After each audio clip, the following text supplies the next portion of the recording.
can the Xiaomi Pad 5 keep up with the iPad Air 4? I mean, personally, I think that competition in the tablet space is great for us as consumers because the manufacturers have to outdo each other and then we end up with better products. So let's see how these two match up. One of the first things that I look at when choosing a tablet is the size of the device and the display. Now we'll get to the quality of the display in just a bit because they're definitely not the same. But in terms of the size, the iPad Air 4 is a bit wider while the Pad 5 is a little bit longer and it's about 0.8 millimeters thicker.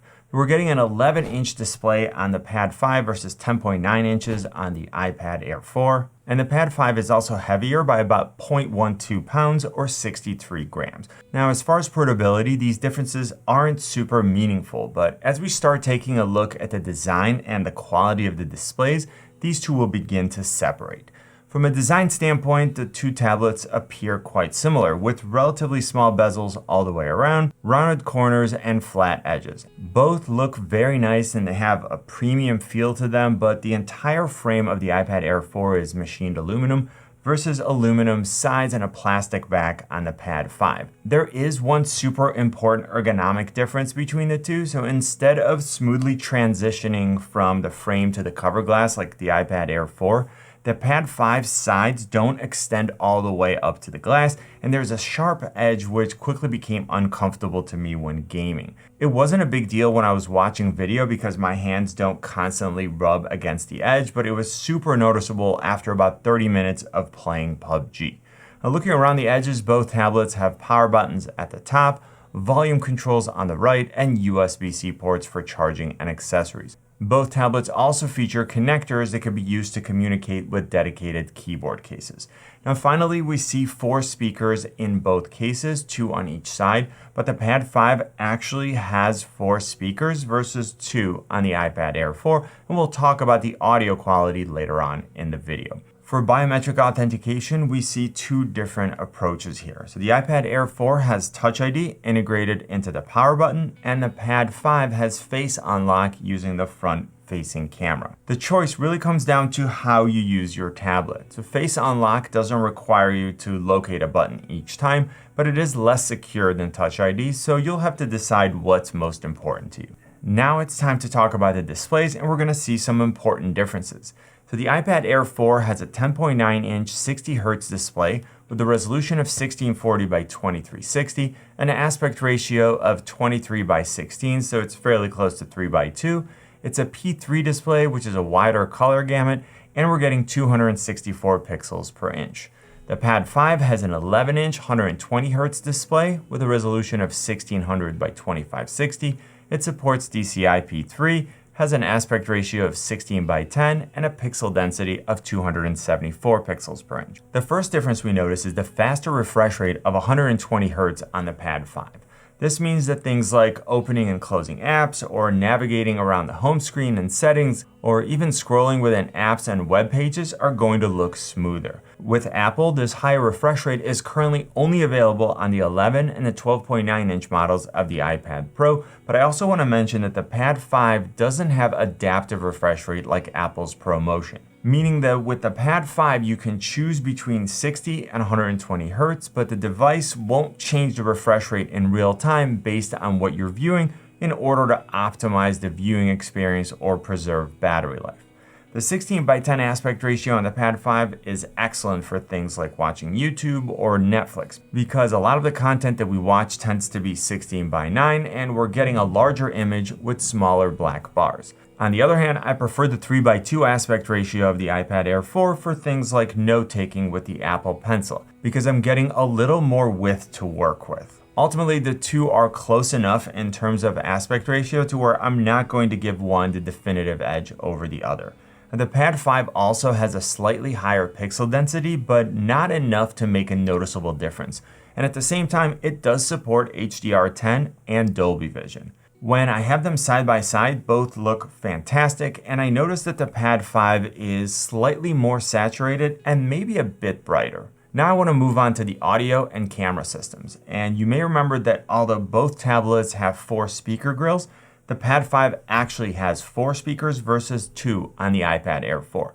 and the Pad 5 also has Dolby Atmos support. Both sound plenty good for a tablet, but listening to the same songs or watching the same movies side by side, the Pad 5 has fuller audio, it sounds warmer, and there is definitely less distortion at full volume. Neither have a 3.5mm headphone jack, so if you want to use wired headphones or a headset for gaming, you'll need to get one that has a USB-C, or you can use an adapter.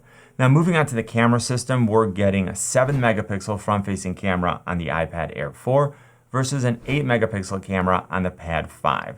As far as image quality, both are plenty good for video calls, and here's a quick sample. So here's a camera and microphone sample from the Pad 5 and the iPad Air 4. I'm sitting about 2 feet away from both devices, so this should give you a pretty good idea of what the image quality is going to look like, and also what the audio quality is going to sound like. When we look at the rear-facing cameras, the iPad Air 4 has a 12-megapixel camera versus 13 megapixels on the Pad 5.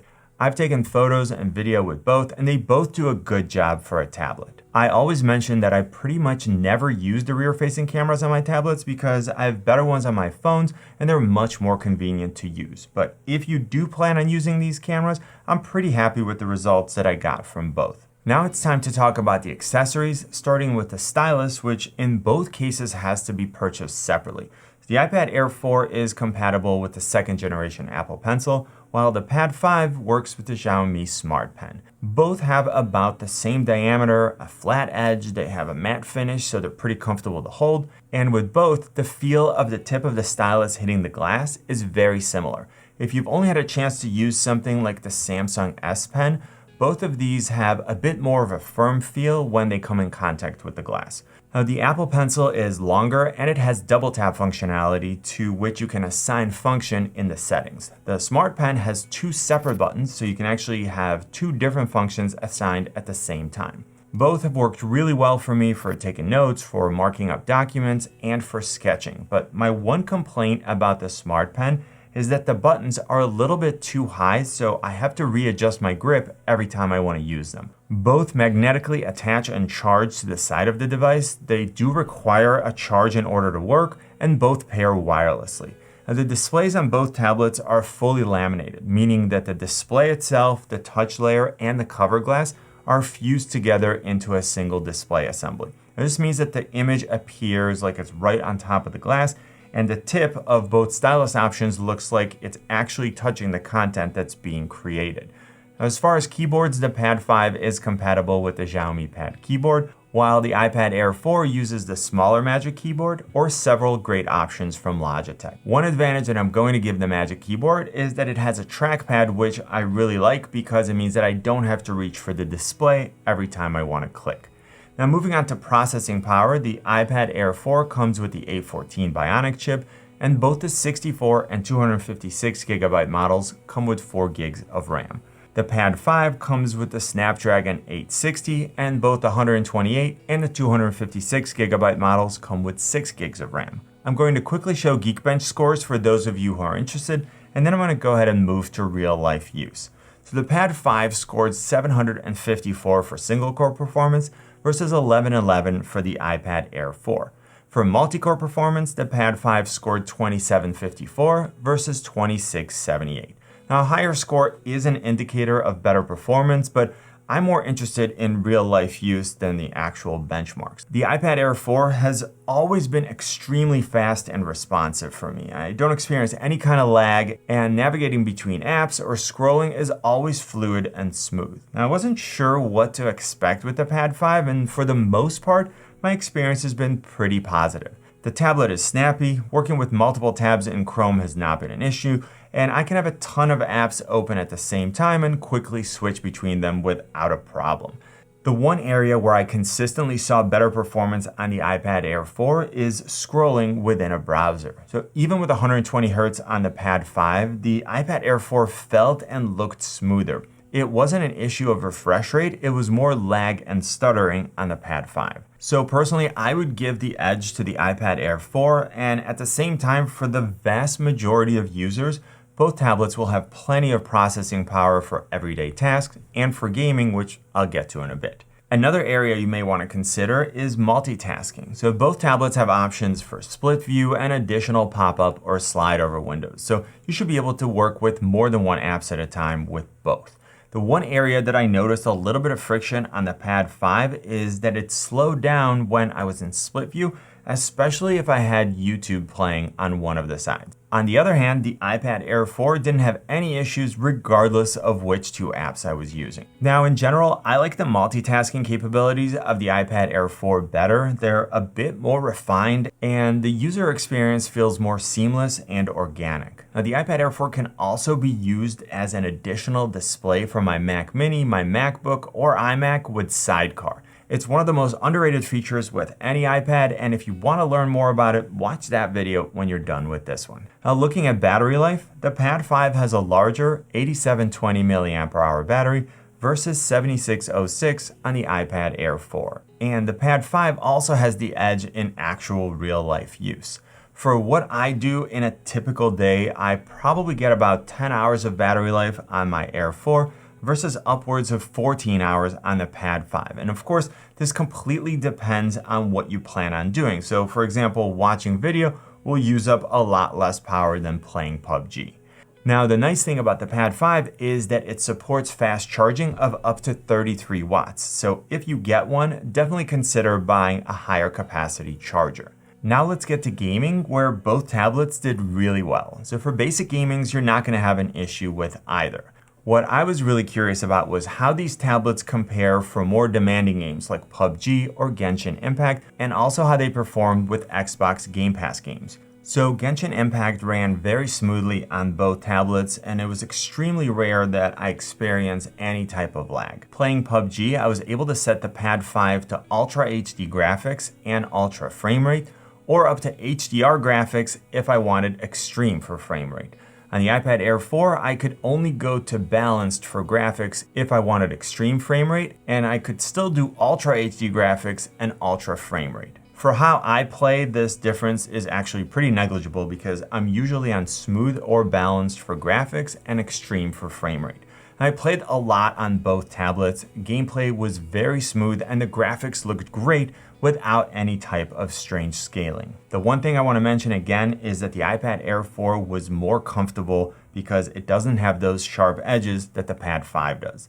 Now, when I paired my Xbox controller, both tablets absolutely crushed any cloud-based Xbox game that I tried to play. One nice surprise was the Bluetooth connectivity with the controller didn't seem to be an issue with the Pad 5 like it has been for me with some other Android tablets. So as long as you have a solid internet connection, I'm comfortable recommending both. Now, pricing is going to be a little bit different depending on where in the world you are, but as a general rule, the iPad Air 4 is going to be more expensive. The Xiaomi Pad 5 has a nice 120Hz display, a powerful quad speaker system, plenty of processing power, it's compatible with the Smart Pen and keyboard, it does a pretty good job at multitasking and gaming, and it has good battery life. The iPad Air 4 has a similar size display, a more refined app ecosystem, it uses more secure Touch ID for biometric authentication, it's extremely smooth and responsive with single apps and when multitasking. We're getting compatibility with the Magic Keyboard and the second generation Apple Pencil, and Apple is known for excellent long-term support for their devices, so you probably have at least 6 to 7 more years of OS updates. Now you should see how the iPad Air 4 compares with the Samsung Tab S7 FE. Hopefully this video was helpful. Click on my face to subscribe. You know what I always say, buy it nice or buy it twice. Good luck and see you soon.